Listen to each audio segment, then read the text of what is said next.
बेटा आज का हमारा टॉपिक है कि कूलाम्स लॉ को प्रूव करना है गॉस लॉ की हेल्प से। क्या करना है? कूलाम्स लॉ को प्रूव करना है गॉस लॉ की हेल्प से। अब गॉस लॉ बोल दो, गॉस थ्योरम बोल दो, कुछ भी बोल दो, दोनों एक ही चीज़ है। ठीक है, तो हमें क्या करना है? कूलाम्स लॉ प्रूव करना है। किसकी हेल्प से? गॉस लॉ या गॉस थ्योरम की प्रूफ से, है ना। कैसे? ऐसे कि हम इसको कोई स्फीयर मान लेते हैं। स्फीयर वही गेंद को बॉल, ठीक है। स्फीयर, इसमें कोई चार्ज रखा हुआ है Q, पॉजिटिव चार्ज है।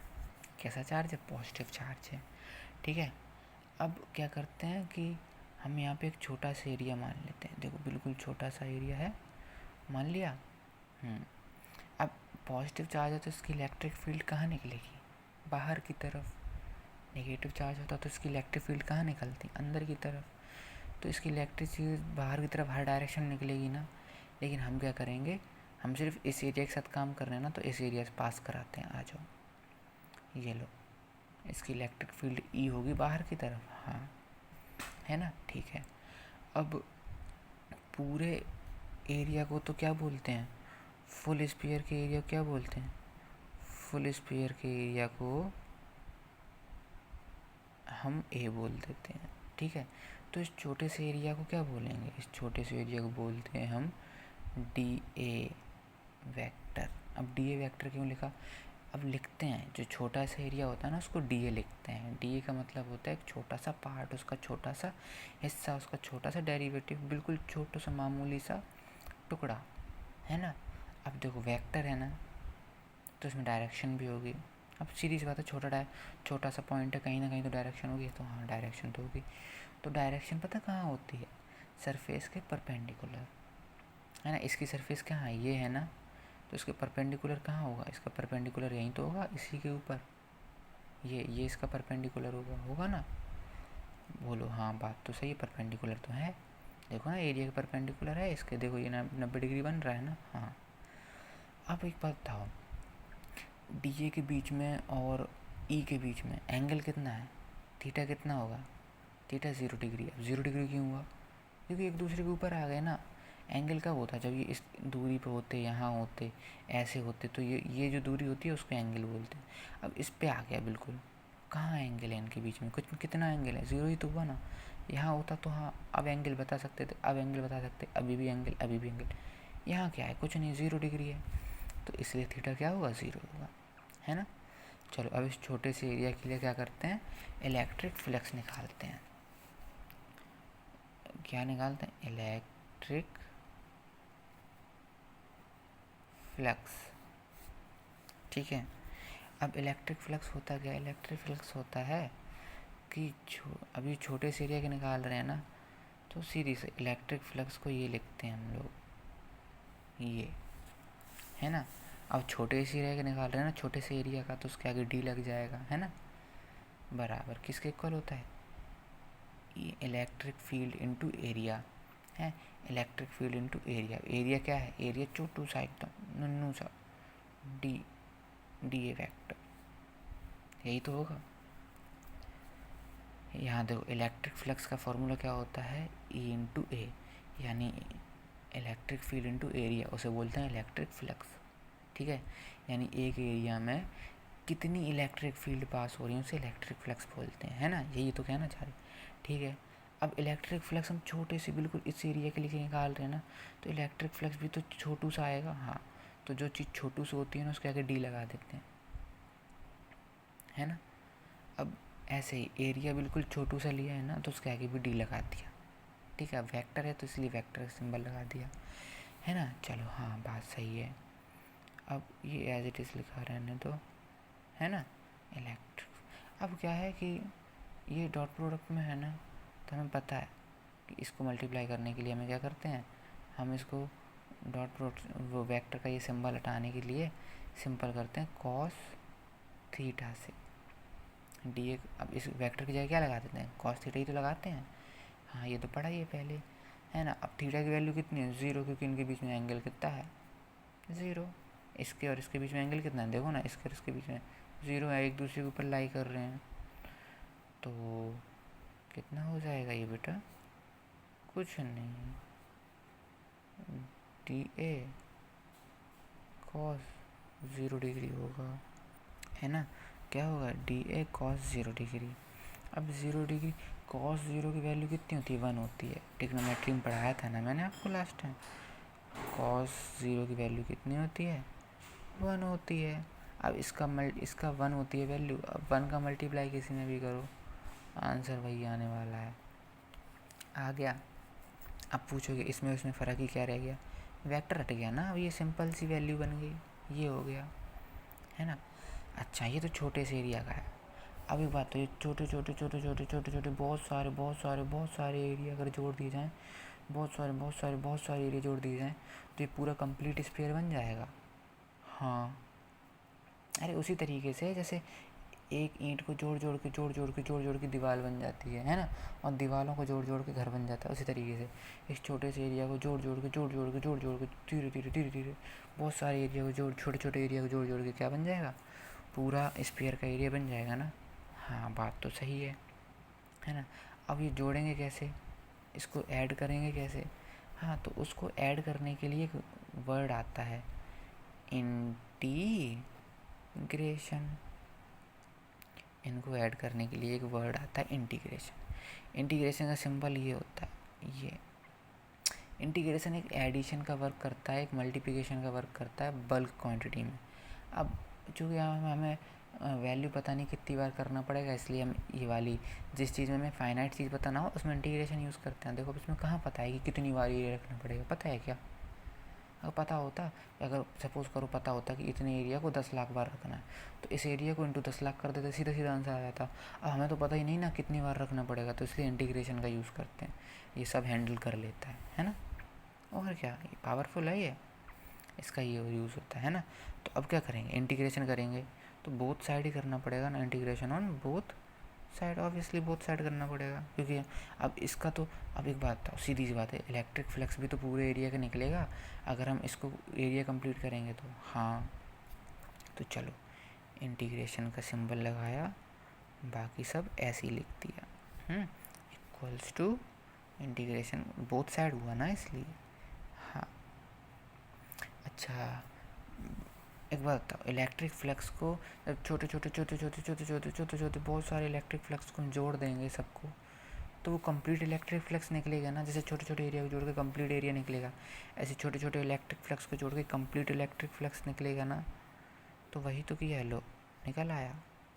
अब इलेक्ट्रिक फील्ड तो हर जगह कांस्टेंट रहेगी, चाहे छोटा सा एरिया हो चाहे बड़ा एरिया हो, है ना। क्योंकि पॉजिटिव चार्ज जो है वो तो अपना चारों तरफ जो इलेक्ट्रिक फील्ड निकालेगा वो बराबर ही निकालेगा, है ना। तो ई तो कांस्टेंट हुआ ना किसी भी कंडीशन के लिए। हाँ, तो कांस्टेंट चीज़ को हम बाहर निकाल देते हैं इसके। तो बात कितनी बची, इतनी सी बची, है ना। तो अब ये क्या कह रहा है, अब ये कह रहा है कि छोटे से छोटू सा एरिया होगा, उसको बहुत सारे छोटू से एरिया को जोड़ जोड़ के क्या बन जाएगा, ऑब्वियसली कंप्लीट एरिया बन जाएगा। तो अगली लाइन कैसे लिख सकते हैं, ऐसे, ये ई ए, यानी क्या कह रहा है, electric flux equals to electric field into area, है ना। हाँ, बात सही है। अच्छा, एक बात बताओ, एरिया क्या होता है, स्फीयर का एरिया होता है 4πr²। ये एरिया होता है स्फीयर का। ये किसका होता है, स्फीयर का, है ना। तो इसकी जगह ये लिख दो, लो लिख दिया 4πr²। अच्छा बेटा, आपने गॉस लॉ पढ़ा होगा, है ना, क्योंकि गॉस लॉ की हेल्प से कूलम लॉ प्रूफ करेंगे, तो गॉस लॉ पढ़ा होगा। तो जो गॉस लॉ जो है वो क्या कहता है, वो ये कहता है, गॉस लॉ ये कहता है कि जो इलेक्ट्रिक फ्लक्स होती है वो किसके बराबर होती है, Q/ε0 के बराबर होती है। गॉस लॉ में यही फार्मूला तो देता है, ये फार्मूला दिया है आपको, है ना, पहले से दिया हुआ होता रहता है, गॉस लॉ में बताते हैं, है ना। ऐसे जैसे कूलम्स लॉ में बताते हैं ना कि F = Q1Q2/r², K Q1Q2/r, ऐसे इसका फार्मूला भी दिया होता है। तो इलेक्ट्रिक फ्लक्स की जगह क्या लिख सकते हैं, इसको लिख सकते हैं। तो इसकी जगह इसको लिख दो, तो क्या हो जाएगा, ये देखो, बाकी इक्वल तो इसके रहेगा ही रहेगा, है ना। ये देखो, ये बात है ना, हुआ ना ये। चलो अब नेक्स्ट पेज से मूव करते हैं, है ना, देख लिया ध्यान से। चलो वेरी गुड। अब देखो ये चीज़ ही तो लिखी थी पीछे, इलेक्ट्रिक फ्लक्स की जगह ये लिख दिया, एरिया की जगह ये लिख दिया। हाँ अब ये चीज़ मल्टीप्लाई में तो डिवाइड में भेज दो, तो ये देखो डिवाइड में आ गई, है ना। अच्छा आप सोचो पहले से लिखा हुआ है, नहीं समझ आया, कोई बात नहीं, दोबारा समझा दे। अच्छा ये लाइन तो पीछे पीछे की लिखी हुई है, चलो इसको भी हटाओ, दोबारा लिख देते हैं। अरे यार ऐसी क्या बात है, और क्या, आपके लिए तो सब जायज़ है यार, है ना। इनटू एरिया का तो पता था 4πr² लिख दिया था। इसकी जगह क्या लिखा था, इसकी जगह हमने लिखा था ये, क्योंकि गॉस लॉ में हमें यही फॉर्मूला दिया हुआ है ना। अब ये मल्टीप्लाई में तो डिवाइड में जाएगा ना, डिवाइड में जाएगा तो ये नीचे की तरफ जाएगा, है ना, बात सही है कि नहीं।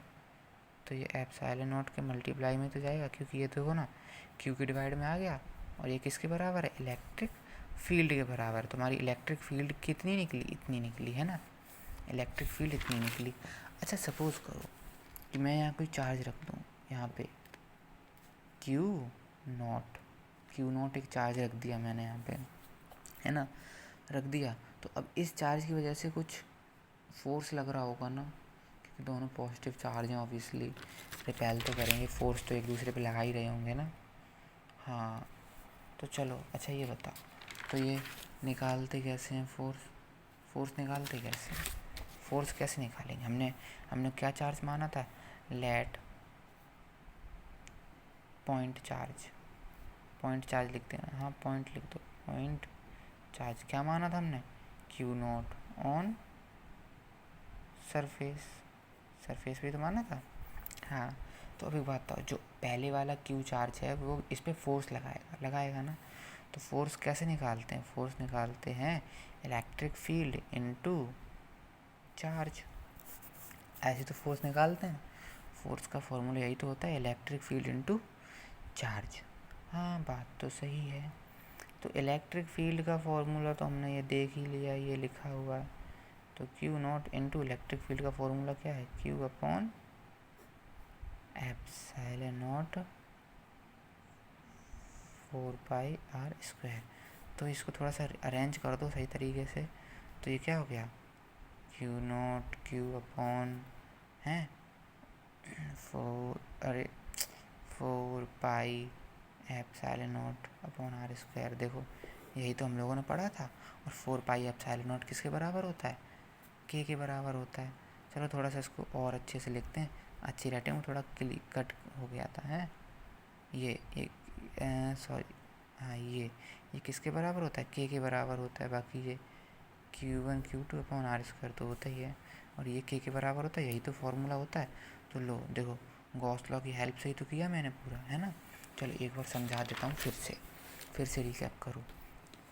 एक कोई सरफेस स्फीयर है ना, उस पर कोई क्यू चार्ज रखा हुआ है, ठीक है, उससे इलेक्ट्रिक फील्ड निकलेगी। हाँ कहाँ निकाली, एक छोटू सा एरिया लिया था, उसके ऊपर से पास कराई, है ना, छोटे से एरिया के ऊपर से। अब एरिया छोटू सा है तो उसको डी ए लिखते हैं वेक्टर क्वांटिटी में, है ना, ठीक है। अब वेक्टर क्वांटिटी की डायरेक्शन होती है ना, तो इसकी डायरेक्शन परपेंडिकुलर होती है, ये तो पता ही है ना। तो इसका परपेंडिकुलर इलेक्ट्रिक फील्ड के ऊपर ही निकल रहा है ना, तो इसलिए थीटा 0, क्योंकि एक दूसरे के ऊपर लाई कर रहे हैं। अच्छा छोटे से एरिया को डी ए बोल दिया, पूरे एरिया को ए बोलते हैं, ठीक है, बता दिया था। इलेक्ट्रिक फ्लक्स क्या होता है, ई ए होता है, यानी इलेक्ट्रिक फील्ड इनटू एरिया। तो छोटू सा इलेक्ट्रिक फ्लक्स है ना, क्योंकि छोटू सा एरिया का तो छोटू सा इलेक्ट्रिक फील्ड इलेक्ट्रिक फ्लक्स निकलेगा ना, है ना। अब बोलोगे ई के सामने डी क्यों नहीं लगाया, क्योंकि ई हर डायरेक्शन में सेम आएगा, इलेक्ट्रिक फील्ड तो सेम निकलेगी ना हर कंडीशन में। हाँ ठीक है, तो ऐसे ही सब कुछ चल रहा है। अब सीरीज बात है यार, वेक्टर क्वांटिटी के साथ तो सॉल्व कर नहीं सकते, इसको नॉर्मल क्वांटिटी बनाना पड़ेगा, नॉर्मल वैल्यू। तो उसके लिए क्या करते हैं, वेक्टर हटाने के लिए क्या करते हैं, कॉस थीटा का मल्टीप्लाई करते हैं, और थीटा इनके बीच में 0, क्योंकि एक दूसरे के ऊपर लाई करके थे। और कॉस 0 की वैल्यू 1 होती है, 1 का मल्टीप्लाई किसी में करो वही सेम चीज़ आ जाती है, देखो आगे वही सेम चीज़, है ना। अब बहुत सारे छोटू सी चीज़ को जोड़ के कंप्लीट चीज़ बन जाती है ना, ऐसे कहते हैं बूंद बूंद से घड़ा भर जाता है, ऐसे ही बहुत सारे छोटे छोटे एरिया से पूरा एरिया बन जाएगा ना।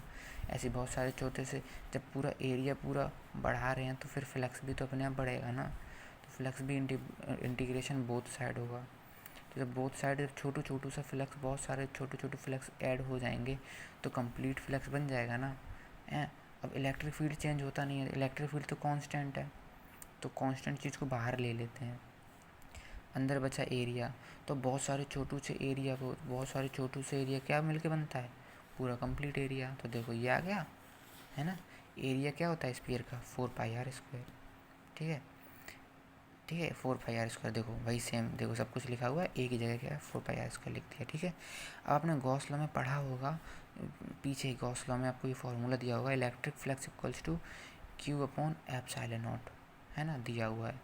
तो इसकी जगह पे हम ये लिख सकते हैं क्योंकि ये इसके बराबर होता है।